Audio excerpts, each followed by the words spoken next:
नमस्ते प्यारे बच्चों। आज हम वाच्य, संस्कृत में जो वाच्य है उसके बारे में पढ़ेंगे। इंग्लिश में इसको हम वॉइस बोलते हैं, एक्टिव वॉइस, पैसिव वॉइस। तो वैसे ही संस्कृत में जो वाच्य होते हैं उनके बारे में आज हम समझेंगे। ये वाच्य वाला जो टॉपिक है, वाच्य परिवर्तन के रूप में आपके कक्षा 9 और 10 दोनों में उपयोगी है और दोनों क्लास में इसके क्वेश्चन आते हैं, बोर्ड में भी आते हैं और 9th क्लास में भी आते हैं। तो इसको एक बार अच्छे से समझ लेंगे। तो वाच्य कहते किसे हैं?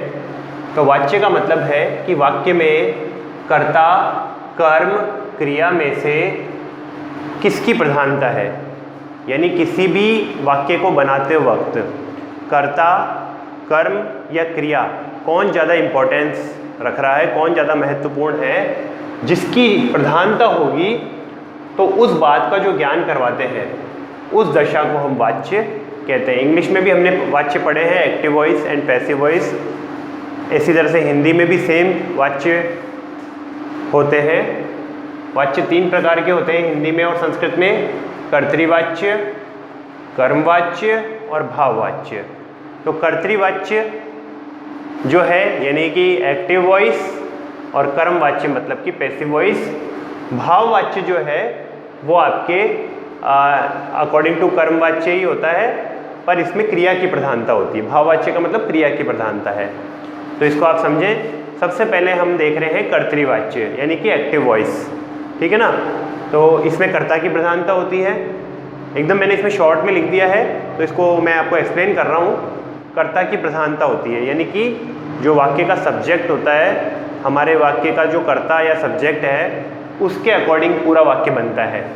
तो जहाँ कर्ता के अनुसार वाक्य बनता है उस जगह कर्तृवाच्य होता है, ठीक है ना। अब पहली चीज हो गई कर्ता की प्रधानता। दूसरा है कर्ता के अनुसार क्रिया का पुरुष और वचन होता है, यानी जैसा, चूंकि प्रधानता किसकी है, महत्व किसका है, कर्ता का है, सब्जेक्ट का है। तो सब्जेक्ट के अकॉर्डिंग ही वर्ब होती है, यानी वर्ब का जो क्रिया का जो पुरुष है या क्रिया का जो वचन है वो कर्ता के अकॉर्डिंग। कर्ता अगर प्रथम पुरुष एकवचन है तो क्रिया भी प्रथम पुरुष एकवचन होगी। और तीसरी चीज है कि इसमें कर्ता में प्रथमा होती है और कर्म में द्वितीया होती है, यानी इसके अंदर कर्ता जो है उसके अंदर तो प्रथमा है और कर्म में हमेशा द्वितीय विभक्ति होगी। कर्तृवाच्य के सभी वाक्यों में, यानी एक्टिव वॉइस के जो सभी वाक्य बनते हैं संस्कृत में, उसमें कर्ता में प्रथमा होती है और कर्म में द्वितीय। अब इसमें कुछ उदाहरण दिए हैं मैंने। मयूरः पाठम पठति। तो मयूरः पाठम पठति मतलब कि मयूर जो है वो हमारा सब्जेक्ट है, कर्ता है। इसमें प्रथमा विभक्ति का प्रयोग है क्योंकि कर्ता में प्रथमा होनी चाहिए। कर्ता की प्रधानता है कि भाई मयूर कौन पाठ पढ़ रहा है, मयूर पाठ पढ़ रहा है। पाठम पठति, पाठम ये हमारा कर्म है, पाठ जो है हमारा कर्म है। कर्म में हमने द्वितीय विभक्ति का प्रयोग किया है, पाठम और पठति, ठीक है ना। कर्ता के अनुसार क्रिया का वचन और पुरुष होता है। तो पठति क्रिया है, पठति क्रिया है, तो प्रथम पुरुष की क्रिया है एक वचन की। यहाँ कर्ता भी प्रथम पुरुष एक वचन है। ऐसे ही एक और वाक्य देखिए, रौनकः लेखम लिखति। रौनक लेख लिखता है। तो रौनक हमारा सब्जेक्ट है, कर्म लेखम, कर्म में हमने द्वितीय विभक्ति का प्रयोग किया है और लिखति। इसी तरह से छात्राः कथां शृण्वन्ति। बच्चे कहानी सुन रहे हैं। बच्चों को कहानी सुनना अच्छा लगता है तो बच्चे कहानी सुन रहे हैं। तो छात्राः बहुत सारे छात्र हैं तो उसके अकॉर्डिंग ही कर्ता के अनुसार ही क्रिया होती है। ये यहाँ लिखा है हमने। तो शृण्वन्ति बहुत सारे छात्र हैं तो सुन रहे हैं, शृण्वन्ति। कर्ता जो है बहुवचन है तो क्रिया भी बहुवचन है ना। तो इस तरह से ये आपको ध्यान में रखना है कि एक्टिव वॉइस के जो वाक्य संस्कृत में बनेंगे उसमें ये 3 नियम काम करेंगे। मैंने आपको 3 उदाहरण भी इसमें दे दिए हैं। इसी तरह से कर्मवाच्य, कर्मवाच्य के वाक्य में, अब जाहिर सी बात है नाम ही उसका कर्मवाच्य है तो जहाँ कर्मवाच्य का वाक्य होगा वहाँ पर कर्म की प्रधानता होगी, यानी महत्व किसका अधिक होगा? कर्म का अधिक महत्व होगा। दूसरा, यहाँ पर कर्म के अनुसार ही क्रिया का पुरुष और वचन होगा, यानी कर्म में जो पुरुष और वचन है वही क्रिया जो है क्रिया में होगा, है ना।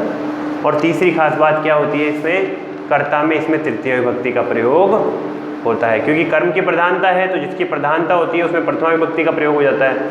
इसीलिए कर्तृवाच्य के वाक्य में कर्ता की प्रधानता होती है, इसलिए उसमें प्रथमा विभक्ति का प्रयोग होता है।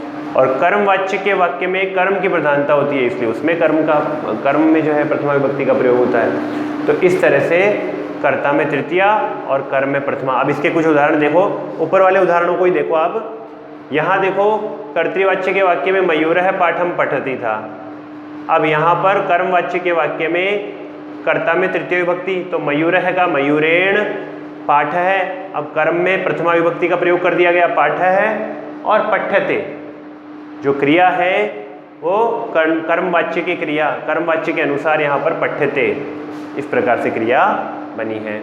ऐसे ही रौनकेण लेखम लिख्यते। अब यहाँ लेखम, यहाँ पर भी लेखम, क्योंकि ये जो लेखम का जो प्रथमा और द्वितीया दोनों का रूप समान चलता है। ये द्वितीय विभक्ति का लेखम है, ये प्रथमा विभक्ति का लेखम है, इसलिए दोनों समान है।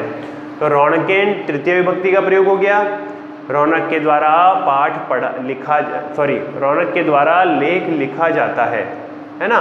यहाँ मयूर के द्वारा पाठ पढ़ा जाता है। देखो इसमें इतना फर्क है, मयूर पाठ पढ़ता है कर्तृवाच्य, मयूर के द्वारा पाठ पढ़ा जाता है कर्मवाच्य। ऐसे एक और देखो, छात्रई कथा श्रूयते, छात्रों के द्वारा कथा सुनी जाती है। यहाँ पर छात्राः कथाम शृण्वन्ति, छात्र कहानी सुनते हैं। ठीक है, तो ये जो है आपका कर्तृवाच्य भी हो गया और कर्मवाच्य भी हो गया। इसके बाद में है भाववाच्य।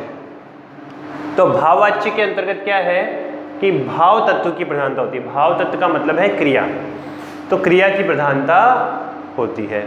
अब क्रिया की प्रधानता है तो कर्ता में तृतीय विभक्ति, इसमें भी वही कर्ता में तृतीय विभक्ति आएगी इसमें भी, और कर्म का इसमें चूंकि अभाव होता है, क्योंकि भाव सिर्फ क्रिया का ही रहता है, इसमें कर्ता और क्रिया दो ही रहते हैं। तो इसको पहचानना भी आसान है कि जहाँ सिर्फ कर्ता और क्रिया हो, जिस वाक्य में सिर्फ कर्ता और क्रिया हो और कर्म का अभाव हो, है ना, और क्रिया की प्रधानता हो, ये बात ध्यान रखना, कर्म का अभाव हो और क्रिया की भी प्रधानता हो, तो उस वाक्य को हम भाववाच्य का। हालांकि भाववाच्य के प्रश्न आपसे बहुत कम पूछे जाते हैं, पूछे नहीं जाते हैं, है ना।